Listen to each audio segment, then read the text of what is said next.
Halo semuanya, Assalamualaikum. Kembali lagi di Trend Gadget.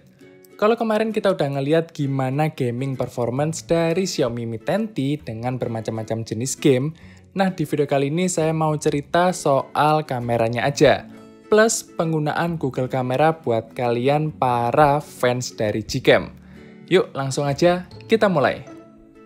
Oke, ini adalah perbandingan pertama antara aplikasi kamera bawaan Xiaomi Mi 10T dan Google Kamera menggunakan kamera utama. Lensa 64 megapiksel di Mi 10T menurut saya bisa menghasilkan hasil foto yang menarik dan terbilang bagus untuk harga 5 jutaan. Bisa kita lihat dynamic range-nya luas sehingga bentuk awan di langit masih sangat terlihat jelas. Saat beralih ke Gcam, tone warna sedikit lebih berbeda dari aplikasi kamera bawaan. Gcam cenderung lebih warm di sini dan warna objeknya jadi sedikit lebih kusam, sehingga suasana sore yang mendung ini terasa lebih sendu.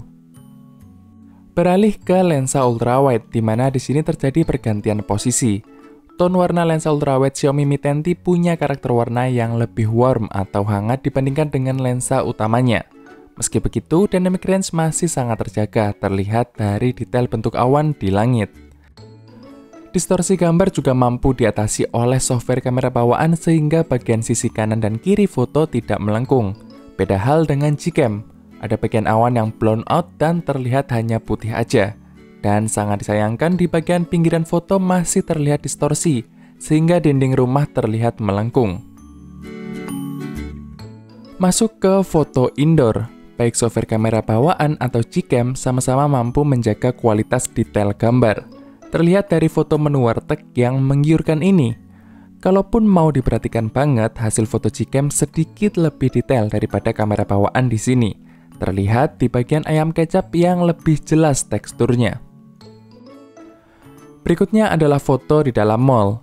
Menggunakan lensa utama, menurut saya nggak ada perbedaan hasil foto yang signifikan antara kamera bawaan dan Gcam. Perbedaan yang saya rasakan hanyalah perbedaan tone warna di mana kamera bawaan justru lebih warm daripada Gcam yang lebih ke arah cool. Sebuah kebalikan dari situasi foto outdoor di awal tadi. Hal ini juga terasa pada lensa ultrawide-nya yang punya hasil serupa. Untuk masalah tone warna, sebenarnya ini kembali lagi ke selera masing-masing orang, prefer yang mana. Dan ya, ini pun juga baru kita sadari kalau kita membandingkan bersebelahan secara langsung.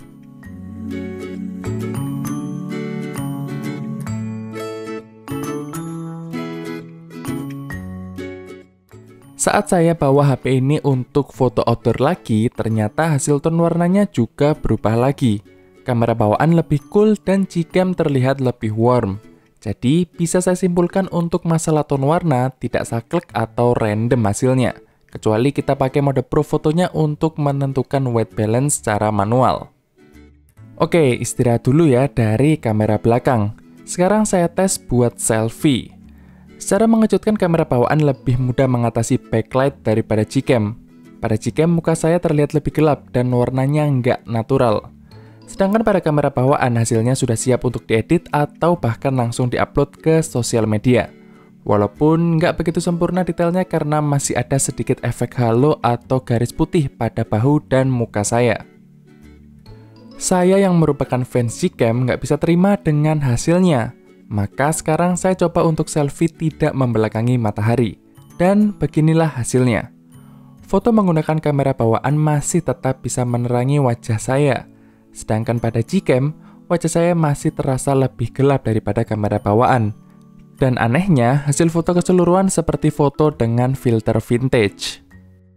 Tapi saat dipakai untuk mode portrait di kamera depan, hasil bokehnya saya lebih suka di Gcam daripada kamera bawaan karena terasa lebih rapi dan detail di langit masih terlihat. Kalau mode portrait di kamera belakang, hasilnya menurut saya 11-12, sama-sama rapi. Cuman pada Gcam hasilnya akan lebih zoom daripada kamera bawaan. Selanjutnya adalah tes low light. Awalnya saya kira fitur night sight dari Gcam akan menang jauh, tapi nyatanya hasil foto keduanya bisa dibilang mirip. Susahlah dibedain kalau cuma dilihat sekilas tanpa diperhatikan sampai ngezoom gitu. Terkadang kamera bawaan sedikit lebih baik hasilnya, tapi di kesempatan yang lain, Gcam lebih oke untuk night mode-nya. Jadi ya saya anggap seri aja untuk di low light. Sebelum lanjut ke hasil video, ini adalah hasil lensa makro di kamera bawaan. Saya juga jarang sih pakai lensa ini di HP-HP yang saya review.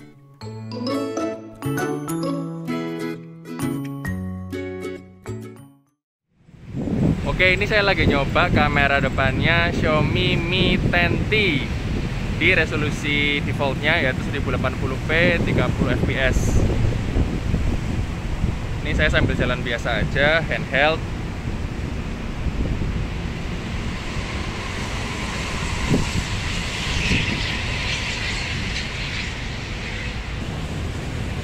Oke, ini saya lagi nyoba kamera depannya Xiaomi Mi 10T kalau pakai Google Kamera, pakai Gcam. Nanti bisa kalian bandingin sama yang tadi saya coba di kamera depan menggunakan kamera bawaannya. Ini di waktu yang kira-kira sama, tadi cuma selisih berapa menit doang. Oke, kita sekarang ke kamera belakang lagi.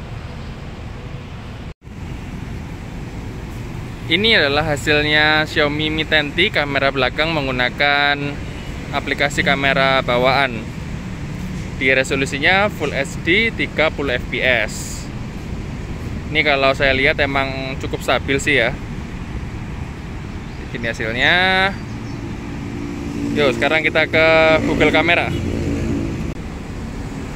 Kalau ini adalah hasilnya Google Kamera untuk perekaman video di resolusi Full HD 30 fps. Bisa kalian bandingin.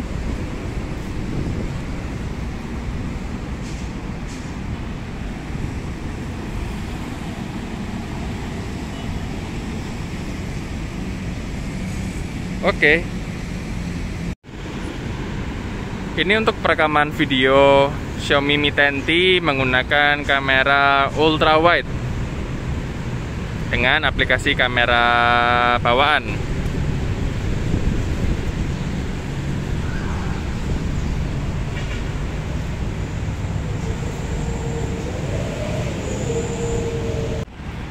Ini saya sambil nyoba untuk kameranya Mi 10T, kamera bawaan di resolusi 1080p 30 fps. Dia punya fitur apa ya namanya, steady mode. Jadi ini lebih stabil harusnya. Coba kita lari.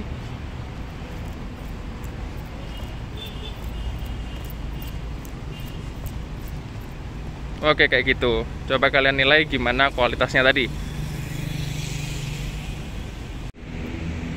Ini saya lagi nyoba untuk resolusi 4K 60 fps dengan kamera aplikasi kamera bawaan. Ini resolusi yang cukup tinggi ya, 4K 60 fps. Kita lihat apakah dia akan stabil dan hasilnya akan bagus.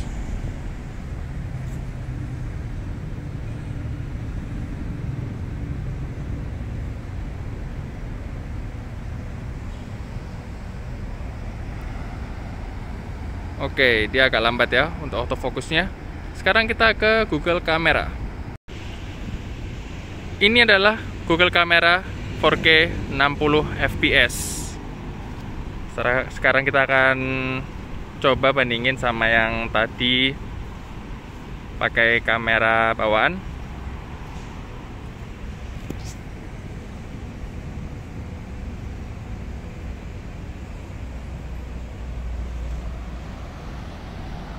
Ya, untuk kecepatan fokusnya bersama, tapi ini saya rasa agak nyandet-nyandet, tapi nggak tahu nanti kalau udah di laptop ya. Nah, kalau ini adalah resolusi yang nggak ada di Google Kamera, yaitu perekaman 8K atau 8K. Ini kita lihat kualitasnya kayak gimana dari Xiaomi Mi 10T ini. Kita coba fokusnya juga. Oke. Oke, dia miss fokus. Agak susah fokusnya.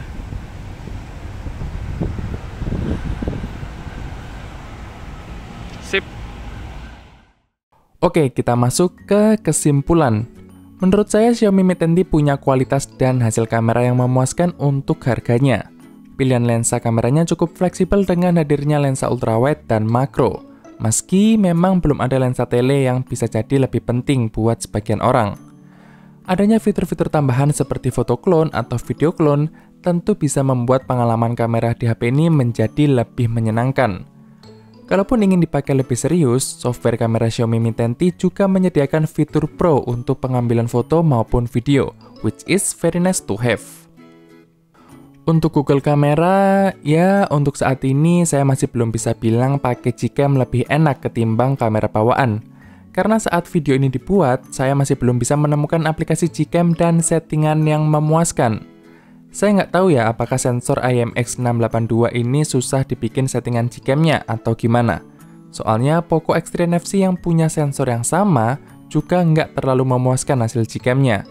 Saya pernah bikin videonya juga kalau kalian mau nonton.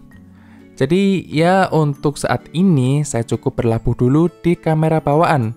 Toh hasilnya menurut saya sudah sangat bagus untuk harganya. Oke, mungkin segitu aja video kali ini. Terima kasih buat kalian yang udah nonton video ini sampai habis maupun yang tidak. Jangan lupa like dan subscribe. Dan kita akan ketemu lagi di video berikutnya. Stay update!